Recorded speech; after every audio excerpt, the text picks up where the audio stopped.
Au moment où d'autres étaient en congrès, les uns en conseil national, Dr Ton et les Novi étaient dans l'euphorie des souhaits de la nouvelle année. En effet, le leader de la nouvelle vision recevait dans sa résidence à Bogan, chef traditionnel, mouvement de jeunes, ambassadeur Ton, Novi Oumen, le corps des artistes, la diaspora, groupe folklorique, population de son quartier, bref la population togolaise, pour la présentation des vœux. Plusieurs ont été ces personnes qui ont défilé dans la maison du leader pour lui exprimer les vœux de santé, de prospérité et surtout de garant de la nouvelle vision.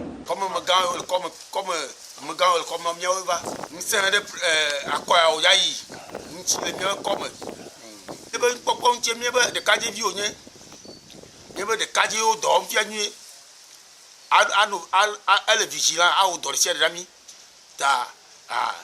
Agbema soma soma no mo go do nka bo gbemi ba do ni o. Ye do gbe ni de nka nti o. Egbemi do de oyi to nu gogo na mi e. Ya mi sibo. Ye viole. Ka je o nya si. O isu. On tondele o. Ne mo ele. Ya pelo anti. Brate mi president la pelo anti. Ye kwa chawa yin ko. Papo ji la kwa ba. Anon ti le kwa ba. E mi hialo. E ti gba lo. Ya da ko de. Voilà. Puis bela doji. Voilà. Et pour des bérica paye aussi théo il parle mais au blomé RPT ou RPT le parle mais puis je n'ai jamais cité le comme le blomé nouvelle vision j'ai la correcte. Amen. Il y a bien comme intime le tukara jiro intime le mille ngo domaine et mille ngo domaine en kati kemi na banoji. Amoke de kajanto va quoi mais et wonu su ko le comme kamisa me desi. Mais ça me pointe bien vieux que j'ai dit. Il y a pour que nous avons les vigilants ton nom dia et c'est que et wondo que mais ça me pointe à mer à la wondo. OK. Je vais pour dire mes vœux de bonne et nouvelle année au président Ton pour les actes qu'il est en train de poser pour tout le Togo pour un changement pour une visibilité de notre pays dans le concert des nations. Merci. Fort de ce sentiment à lui témoigner, Dr Ton a encouragé et félicité la démarche et exhorté les uns et les autres à faire preuve de rigueur et à ne pas céder à la corruption électoraliste. Beaucoup ont exprimé les vœux, mais un seul revient à tout bout de champ, voir le leader Dr Atna Kodjovi à Corenton, président au soir du scrutin de 2020. Devant la presse, l'homme de la nouvelle vision a encore formulé ses vœux avant de revenir sur l'actualité politique, surtout le choix de Dr Agbome Kodjo comme candidat unique de l'opposition. Merci beaucoup. Mes vœux pour la nation togolaise, je les ai formulés déjà depuis le début, depuis les premières heures de cette année. Et je renouvelle ces vœux. Ce sont les vœux de bonheur, de prospérité, de santé et surtout les vœux d'une productivité pour la jeunesse togolaise. Et mon souhait le plus ardent pour cette année, c'est de voir un début d'éclosion de la jeunesse togolaise. C'est de voir une culture d'une unité nationale. C'est de voir enfin une situation politique décantée qui offre des opportunités à chacun de nos citoyens, qui leur permet d'avoir de quoi manger tous les jours et qui leur donne de l'espoir de vivre sur le territoire, qui leur inspire confiance et sécurité et aussi qui les encourage non seulement de rêver, mais aussi de réaliser leurs rêves.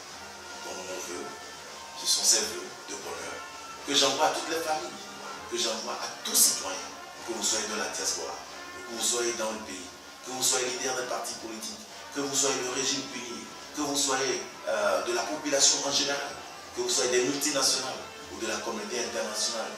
Ceux-là qui ont à dire dans le devenir de notre pays, je vous souhaite le meilleur vœu, le vœu de santé et surtout une bonne productivité pour la jeunesse. Corriger ce langage, je ne pense pas que Agbome Kodjo ait le choix unique des candidats de l'opposition, à moins que vous définissez l'opposition par ceux qui se sont rassemblés autour de lui. Parce que l'opposition aujourd'hui, même si ce terme, je ne l'aime pas beaucoup, l'opposition c'est tous ceux qui ne sont pas au pouvoir et qui veulent le pouvoir, sont les adversaires de ceux qui ont le pouvoir aujourd'hui.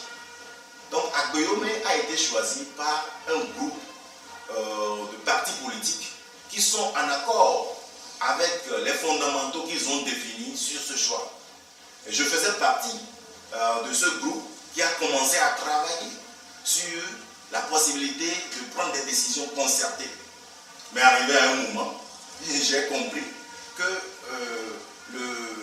l'imperméabilité de ce groupe à s'ouvrir à de nouvelles idées, à de nouveaux objectifs, fait que nos aînés politiques se rangent toujours sur la voie d'amener le pays à l'abattoir. J'ai défini depuis que la naissance de la nouvelle vision provient du combat rigide qui existait entre les deux blocs politiques. Qui est ce Togolais qui me dira que dans cette année en 2020, Agbemé pourra prendre le pouvoir du Nil? Bon. Nous sommes là, nous voulons un changement, nous voulons que les choses s'améliorent, nous voulons créer un climat d'apaisement, mais nous ne pourrons pas le faire en mettant encore des ennemis sur le même plateau, en mettant celui qui a été laissé par l'autre et croyant qu'il peut naturellement prendre le pouvoir de la main de ceux-là.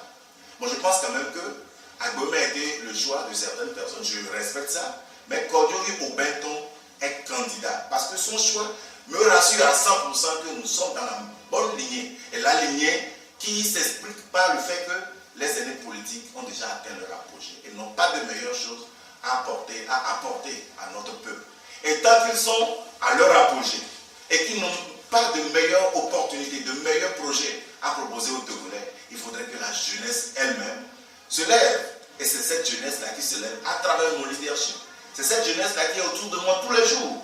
Parce qu'ils voient l'objectivité de mon programme, que ça répondra aux aspirations du peuple togolais.